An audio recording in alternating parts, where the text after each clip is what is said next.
Olá, queridos e queridas, e eu estou contando a história de Jesus do livro O Maior Homem que Já Viveu, e hoje a história é: concluído o ministério no templo. Jesus está fazendo sua última visita ao templo. Na verdade, ele está encerrando seu ministério público na terra, excetuando-se o seu julgamento e execução, para os quais ainda faltam 3 dias. Ele continua então a censurar os escribas e os fariseus. Ele exclama mais 3 vezes: Ai de vós, escribas e fariseus hipócritas! Primeiro proclama, ai contra eles, porque limpam por fora o copo e o prato, mas por dentro estão cheios de saque e de intemperança. Por isso admoesta: limpai primeiro por dentro o copo e o prato, para que também por fora se torne limpo. A seguir, ele pronuncia: ai contra os escribas e os fariseus, por causa da podridão e putrefação interna que eles tentam ocultar por meio de sua piedade externa. Vós se assemelhais a sepulcros caiados, diz ele, que por fora deveras parecem belos, mas que por dentro estão cheios de ossos de mortos e de toda sorte de impurezas. Por fim, a prontidão deles em construir túmulos para os profetas e decorá-los para chamar a atenção para suas próprias obras de caridade manifesta sua hipocrisia. Contudo, conforme Jesus revela, eles são filhos daqueles que assassinaram os profetas. De fato, quem quer que ouse expor a hipocrisia deles, corre perigo. Então Jesus aqui, ele já traz, a hipocrisia, dos escribas e dos fariseus, que se mostram, por fora uma coisa, mas na verdade por dentro, estão podres, no sentido realmente dos sentimentos, das atitudes, do que eles, sem valores nenhum, sem princípios nenhum, então eles teve, uma das histórias aí onde eles colocam como uma lei lavar as mãos antes das refeições, mas o coração, está na maldade, está na ganância, está na inveja, está na arrogância. Então, Jesus aqui fala para que eles realmente se limpem, por dentro, que consequentemente, o externo, também por fora vai se tornar limpo. E querem mostrar também aqui uma piedade hipócrita, por exemplo, construir túmulos, vamos dizer, faraônicos para os profetas, sendo que eles os matam, eles os perseguem e os matam, então eles querem mascarar, esta hipocrisia, essa maldade, deles, através, por exemplo, da construção desses túmulos, para os profetas que eles mesmos mataram, e vão ainda matar, Jesus. Então, prosseguindo, Jesus profere suas mais fortes palavras de denúncia. Serpentes, descendência de víboras, diz ele, como haveis de fugir do julgamento da Jena? Jena é o vale usado como depósito de lixo de Jerusalém. Assim, Jesus está dizendo que por se empenharem num modo de vida iníquo, os escribas e os fariseus sofrerão a destruição eterna.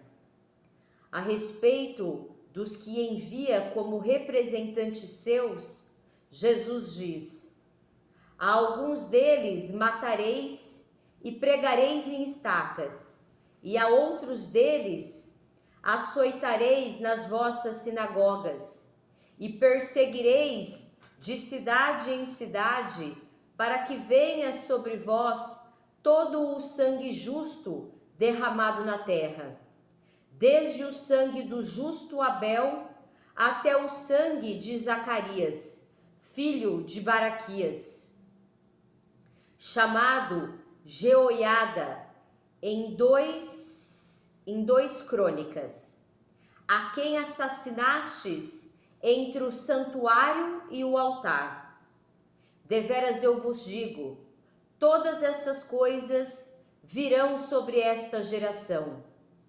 Por causa da disciplina de Zacarias aos líderes de Israel, eles conspiraram contra ele e atiraram pedras nele ao mandato do rei, no pátio da casa de Jeová. Mas, como predisse Jesus, Israel pagará por todo esse sangue justo derramado. Pagou 37 anos depois, em 70 EC, quando os exércitos romanos destruíram Jerusalém e mais de 1 milhão de judeus morreram. Jesus se sente angustiado ao pensar nessa situação assustadora. Jerusalém, Jerusalém, proclama novamente: quantas vezes quis eu ajuntar os teus filhos, assim como a galinha junta os seus pintinhos debaixo de suas asas. Mas vós não o quisestes. Eis que a vossa casa vos fica abandonada. Daí Jesus acrescenta: de modo algum me vereis doravante, até que digais: bendito aquele que vem em nome de Jeová. Isto se dará na presença de Cristo, quando ele vier em seu reino celestial e as pessoas o virem com os olhos da fé.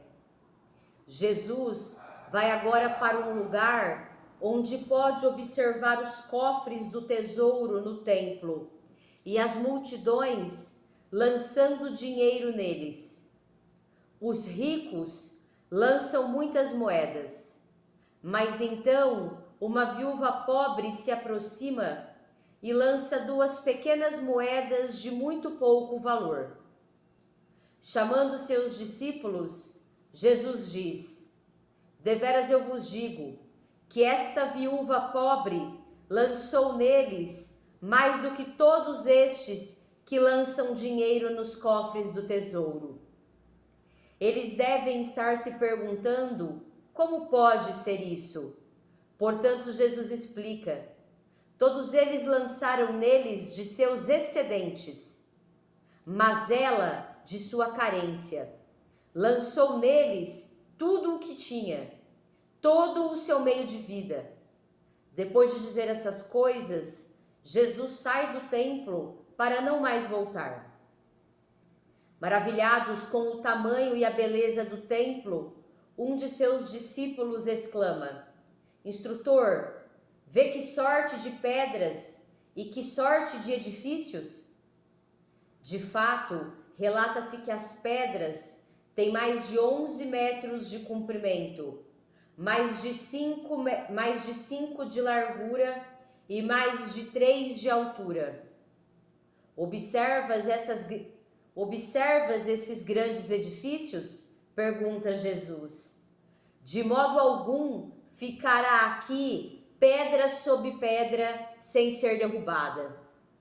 Depois de dizer essas coisas, Jesus e seus apóstolos atravessam o vale de Cédron e sobem ao Monte das Oliveiras. De lá avistam o magnífico templo. Bom, essa é a história de hoje, né? A gente viu aí, né, Jesus expondo, né, a hipocrisia dos escribas e dos fariseus. E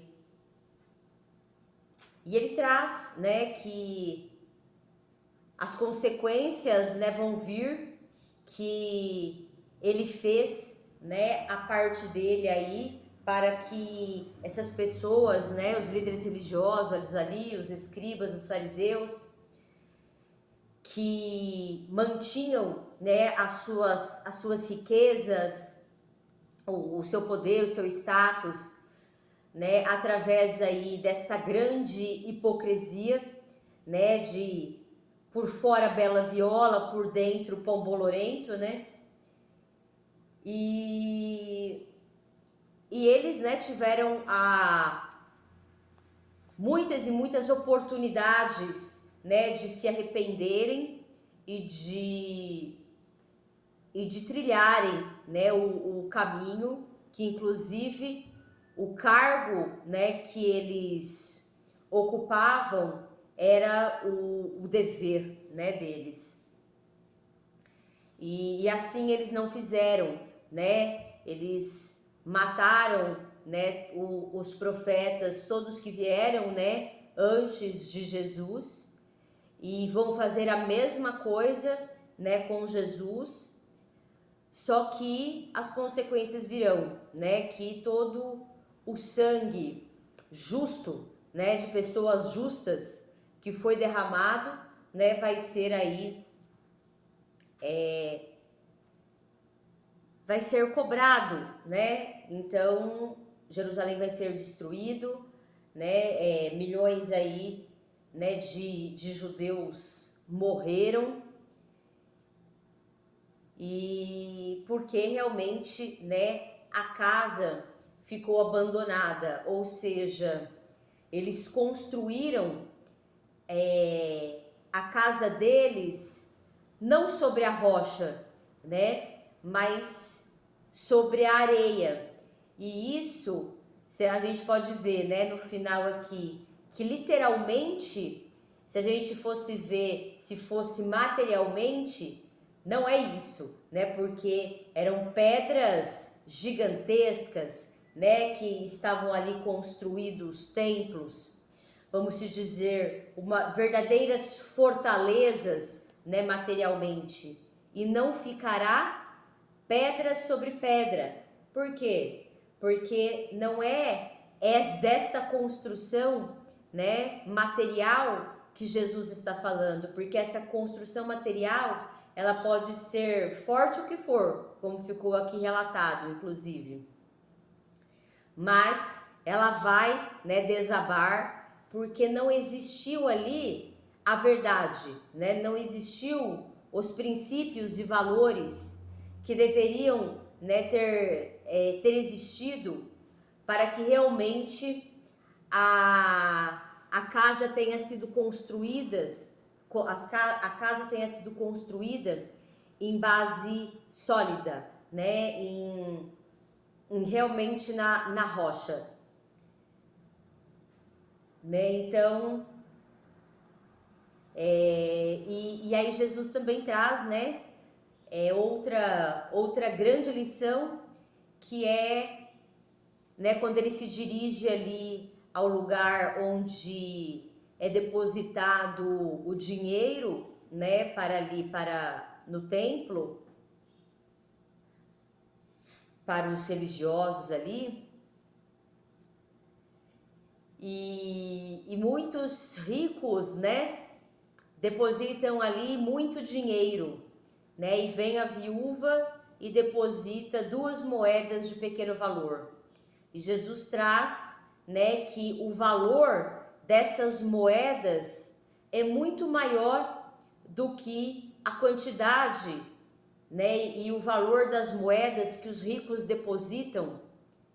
Por quê? Porque os ricos estão depositando valores que são excedentes na vida deles, né? Não farão falta, não, tipo assim, para eles aquilo não faz a menor diferença, né? Eles fazem simplesmente porque não faz a menor diferença para eles, né? Porque se o fizesse, eles